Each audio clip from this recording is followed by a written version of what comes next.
दोस्तों welcome to my YouTube channel. आज हम बात करने वाले हैं रिलायंस इंडस्ट्रीज के बारे में। दोस्तों दो धमाकेदार न्यूज़ निकल करके आ रही है। हालांकि न्यूज़ एक ही है पर जो डील हुई है दो, वो अपने आप में बहुत ही विस्फोटक डील हुई है दोस्तों। और एक बड़ी इन्वेस्टमेंट यहाँ पे रिलायंस इंडस्ट्रीज में आती हुई दिखाई दे रही है और मुझे लगता है कि फिर से रिलायंस में आग लग सकती है। हालांकि आग तो बहुत दिनों पहले ही लग चुकी है दोस्तों। यहाँ पे और आग लगने की पूरी संभावना मुझे मंडे को दिखाई दे रही है, क्योंकि रिलायंस में इतनी धमाकेदार डील हुई है जो कि अभी लेटेस्ट है दोस्तों, ब्रेकिंग न्यूज़ है।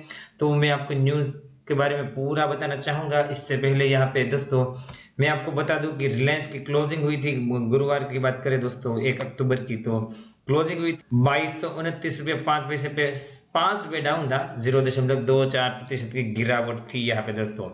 पर मुझे लगता है कि यहाँ पे मंडे को रिलायंस को पकड़ना बहुत ज़्यादा मुश्किल ही हो जाएगा, क्योंकि डील ही ऐसी हुई है कि रिलायंस में आग लगने से अभी कोई नहीं रोक सकता है। तो दोस्तों पहले हम चलेंगे यहाँ पे एनएसई की वेबसाइट पे और वहाँ पे कारोबार की क्या डिटेल निकल करके आई थी गुरुवार को, वो एक बार देख लेंगे।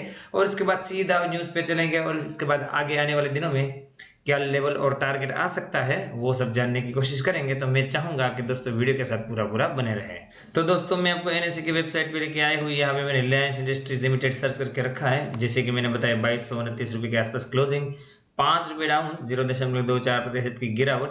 यहाँ पे प्रीवियस क्लोजिंग की बात करें तो 2234 रुपये के आसपास है। यहाँ पे ओपन होता है 2263 रुपये 80 पैसे के ऊपर, हाई बनाता है 2263 रुपये 80 पैसे, मतलब कि जहाँ ओपनिंग वहाँ पे आए। कल मतलब कि गुरुवार को यहाँ इतने ज़्यादा तेज़ी नहीं आ पाई और यहाँ पे थोड़ा प्रेशर बना हुआ था। लो बन जाता है दोस्तों 2214 रुपये के आसपास और फाइनली एडजस्टेड क्लोजिंग प्राइस 2225 रुपये के आसपास थी। तो दोस्तों इतनी ज़्यादा मूवमेंट यहाँ पे गुरुवार को हमें बिल्कुल नहीं दिखाई दी थी यहाँ पे रिलायंस में, जो कि नॉर्मली दिखाई देती है।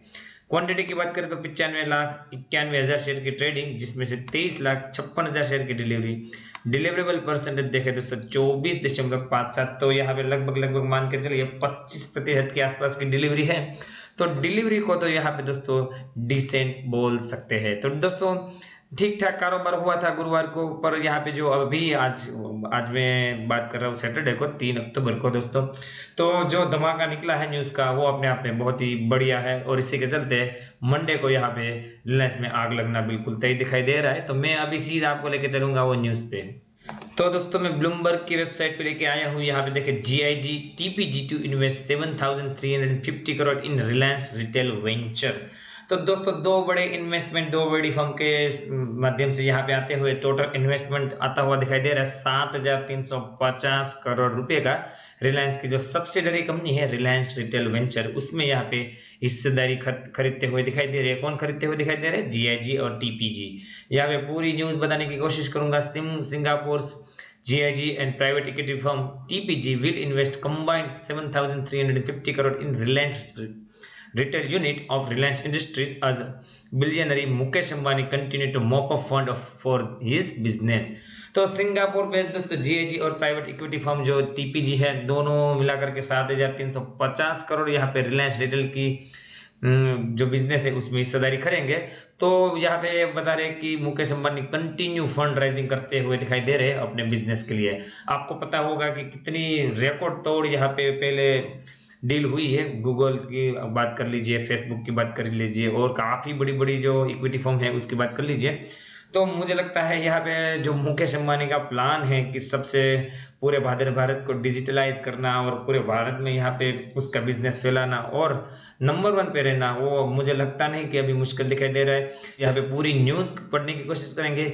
GIG a global investment firm will pick 1.22% stake in Reliance retail venture limited for 5,512.5 crore according to the Reliance statement. TPG will invest 1,837 crore for 0.4% holding company of the largest retail chain. तो दोनों मिलाकर के दोस्तों मैंने जैसे बताया 7,350 करोड़ यहाँ पे इन्वेस्ट करने वाले हैं। तो GIG 1.22% की हिस्सेदारी यहाँ पे खरीदेंगे और TPG की बात करें तो 0.4% की हिस्सेदारी रिलायंस रिटेल वेंचर में यहाँ पे खरीदते हुए दिखाई दिए हैं। दोस्तों ये डील हो चुकी है, ऐसा नहीं यहाँ पे ऐसा नहीं है कि होने वाली है, ये डील एग्जीक्यूट हो चुकी है दोस्तों। Ambani is reflecting the fundraising sprees in the digital business. He has now bought a 6 investor in the retail unit। पहले यहाँ पे अभी तक बात करें रिलायंस रिटेल की भी, तो यहाँ पे 6 अलग अलग इक्विटी फर्म यहाँ पे ऑलरेडी निवेश कर चुके हैं। टोटल पैसे जो राइज की है यहाँ पे बताया जा रहा है 32,197 करोड़ रुपये ऑलरेडी राइज कर चुके हैं, और जो हिस्सेदारी बेची है टोटल मिलाकर के 7.1% यहाँ पे रिलायंस रिटेल की हिस्सेदारी वो बेचने में कामयाब अभी तक रहे हैं। Other firm that have so far invested in Reliance Retail Venture are Abu Dhabi based Chevron Fund, Badala, Silver Lake, General Atlantic and KKR and Co। तो दोस्तों ये सब जो मैंने नाम बोले वो यहाँ पे इन दोनों के अलावा भी यहाँ पे हिस्सेदारी खरीद चुके हैं। टोटल कंबाइन अभी हिस्सेदारी देखे तो जो जितनी बेची है रिलायंस रिटेल वेंचर में 7.1% लगभग 32,197 करोड़ राइज किए हैं। तो यहाँ पे एक मैं चार्ट आपके साथ प्रेजेंट करना चाहूँगा और उसमें रिलायंस रिटेल वेंचर का क्या मार्केट वैल्यूएशन निकल करके आ रहा है और किसकी अभी कितनी हिस्सेदारी है वो सब मैं आपको दिखाना चाहूँगा। रिलायंस इंडस्ट्री की बात करें तो अभी भी 85% का स्टेक यहाँ पे रिलायंस वेंचर लिमिटेड में दिखाई दे रहा है। और रिलायंस का ही प्राइवेट प्लेसमेंट है जो कि रिलायंस का ही पार्ट है, उसकी यहाँ पे हिस्सेदारी की बात करें तो 2.57 की है। तो टोटल रिलायंस की अभी भी हिस्सेदारी की देखें रिलायंस रिटेल वेंचर में तो 87.88% है। अभी जो इन्वेस्टर यहाँ पे जुड़े हैं उस सब की हिस्सेदारी मैं आपको बताना चाहूँगा। वाणिश्री कमर्शियल लिमिटेड ने यहाँ पे 4.47% की हिस्सेदारी खरीदी है। इन्फोकॉम इंटरप्राइज प्राइवेट लिमिटेड ने 0.54% की हिस्सेदारी, ये डोमेस्टिक है इसलिए यहाँ पे अभी जो बाहर के जो इन्वेस्टर है उन्होंने कितनी हिस्सेदारी यहाँ पे खरीदी है वो भी बताना चाहूँगा। सिल्वर लेक की बात करें तो 1.65% की हिस्सेदारी खरीद चुका है। KKR की बात करें तो 1.22% की। जनरल एटलेटिक की बात करें तो 0.81 की। सिल्वर लेक फिर से यहाँ पे इन्वेस्ट किया था और फिर से उसने 0.41 की हिस्सेदारी खरीदी थी। मुबाडाला की बात करें उसने 1.40% की हिस्सेदारी खरीदी। GIG जो कि अभी मैं ये वीडियो के माध्यम से आपको बताने की कोशिश कर रहा हूँ उसने अभी 1.22% की हिस्सेदारी खरीदी है। और TPG भी यहाँ पे जैसे मैंने बताया 0.41% की हिस्सेदारी खरीद चुका है। तो दोस्तों बढ़िया यहाँ पे मुझे लगता है डील हुई है और इसी के चलते मंडे को रिलायंस में आग लगने से कोई भी नहीं बचा सकता। आगे बात करेंगे दोस्तों GIG एंड TPG पे the pre investment equity valuation of Reliance retail at 4.28 lakh crore similar to the other investor. तो रिलायंस रिटेल का जो मार्केट वैल्यूएशन निकाले तो अभी भी 4.28 लाख करोड़ का मार्केट कैप यहाँ पे रिलायंस रिटेल का ही ओनली बात कर रहा हूँ दोस्तों, इतना बड़ा मार्केट कैप यहाँ पे दिखाई दे रहा है। Reliance retail has 11,784 store across the consumer electrical grocery general merchandise and fashion and lifestyle. तो दोस्तों यहाँ सबको मिला के रिलायंस रिटेल के स्टोर निकल करके आ रहे हैं, पूरे भारत की बात कर रहा हूँ, 11,784 अक्रॉस द इंडिया दिखाई दे रहे हैं। फर्स्ट क्वार्टर में जो उसने कंसोलिडेटेड नेट टर्नओवर जो घोषित किया था 1,62,936 करोड़ का, और नेट प्रॉफिट की बात करें तो 5,448 करोड़ का मार्च 31, 2020 की बात कर रहे हैं दोस्तों। इतना बड़ा बिजनेस यहाँ पे दिखाई दे रहा है। The acquisition of future group retail and logistic business, आपको पता होगा कि रिलायंस ने फ्यूचर ग्रुप के रिटेल और लॉजिस्टिक बिजनेस को यहाँ पे एक्वायर कर लिया, तो ये भी एडिशनल यहाँ पे फायदा मिलता हुआ दिखाई देगा रिलायंस रिटेल के बिजनेस को, जो कि 27,513 crore will add 1736 Big Bazaar and other stores covering close to 28.3 million square feet of Reliance across the various grocery and fashion segment। तो दोस्तों कुल मिलाकर के देखें तो 1736 यूनिट मतलब कि अलग अलग जो स्टोर्स है वो यहाँ पे रिलायंस रिटेल में ऐड होंगे। और स्क्वायर फीट एरिया की बात करें तो 28.3 मिलियन स्क्वायर फुट एरिया यहाँ पे अक्रॉस द इंडिया यहाँ पे रिलायंस के जुड़ेगा, क्योंकि उसने फ्यूचर ग्रुप रिटेल और लॉजिस्टिक को अक्वायर किया था। दोस्तों बहुत ही बड़ा बिजनेस है, बहुत ही बड़ी लेवल पे यहाँ पे रिलायंस रिटेल का बिजनेस है, और मुझे लगता है कि ये डील के चलते मंडे को रिलायंस में भयंकर आग लगने की पूरी संभावना है।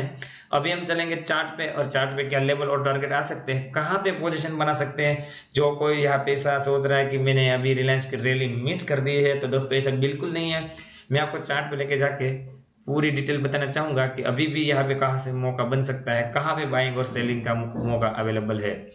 तो दोस्तों सीधा चलते हैं यहाँ पे चार्ट पे। तो दोस्तों यहाँ पे मैं आपको चार्ट पे लेके आया हूँ, यहाँ पे मैंने ऑलरेडी लेवल आइडेंटिफाई करके रखे हैं दोस्तों। मैं यहाँ पे बताना चाहूँगा 23 मार्च 2020 की बात करें तो रिलायंस लो बना रहा था 875 रुपये का। उसके बाद आप देखो दोस्तों रॉकेट की तरह उड़ता हुआ दिखाई दे रहा है, कितनी ज़्यादा डिले हुई थी 16 सितंबर की बात करें तो उसने हाई बना था 2369 का। उसके बाद थोड़ी बहुत गिरावट रही है। ये ट्रेंड लाइन को फॉलो करता हुआ दिखाई दिया है रिलायंस, जो कि अभी भी और ट्रेंड लाइन का ही सपोर्ट ऑलमोस्ट ले रहा है दोस्तों। टच होके बंद हुआ है, तो मुझे लगता है यहाँ से ये सपोर्ट के चलते यहाँ पे बाउंस बैक की पूरी संभावना मुझे दिखाई दे रही है। स्ट्रॉन्ग सपोर्ट और रेजिस्टेंस की बात करें तो दोस्तों नीचे की तरफ 2170 के आसपास बढ़िया सा सपोर्ट दिखाई दे रहा है। अभी उसकी क्लोजिंग 2225 के आसपास है, जो कि वो भी अपने आप में ट्रेंड लाइन का सपोर्ट है। नीचे की तरफ 2170 का स्ट्रॉन्ग सपोर्ट मौजूद है। उसके नीचे बहुत ही बढ़िया सपोर्ट 2000 का लेवल है, और इसके नीचे 1800 का लेवल है। मुझे नहीं लगता कि 1800 तक आ सकता है। ज़्यादा से ज़्यादा मेरा मानना है कि 2000 तक अगर कोई ऐसा निफ्टी में भयंकर गिरावट रही तो आने की संभावना है। ऊपर की बात करें तो दोस्तों पहले टारगेट अगर आप यहाँ पे पोजीशन बनाते हो और आपका स्टॉप लॉस अगर आप 2225 के आसपास यहाँ पे पोजीशन बनाते हो इस प्राइस पे, करंट मार्केट प्राइस पे, तो मुझे लगता है आपका स्टॉप लॉस 2170 के नीचे थोड़ा बहुत होना चाहिए, और आपका टारगेट यहाँ पे 2370 पहला होना चाहिए, जो कि ऑल टाइम हाई है। तो यहाँ पे अगर ये पोजीशन भी बनाते हैं दोस्तों, आपका रिस्क टू रिवॉर्ड रेशियो भी बहुत ही बढ़िया निकल करके आएगा। और एक बार उसने अगर 2370 का लेवल तोड़ा तो मुझे लगता है जल्दी से जल्दी 2500 का लेवल तो कहीं नहीं गए रिलायंस इंडस्ट्री की बात करूँ तो। दोस्तों RSI का लेवल भी बताना चाहूँगा, इसलिए थोड़ा सा इसको मैं ऊपर करना चाहूँगा। RSI का लेवल यहाँ पे निकल करके आ रहा है दोस्तों 53.72 का, जो कि अपने आप में बहुत ज़्यादा स्ट्रॉन्गनेस अभी भी बचा हुआ है। हालांकि ये थोड़ा रिट्रेस कर रहा है, RSI 17 के लेवल को टच करके निकल रहा है, पर यहाँ पे बाउंस बैक भी दिखाई दे रहा है। आपको पता हो ना हो तो बता दूं, काफ़ी महीनों से यहाँ पे RSI का लेवल 60 से 70 के बीच में घूमता हुआ दिखाई दे रहा है। तो मुझे लगता है कंटिन्यूसली पॉजिटिविटी बनी हुई है रिलायंस में।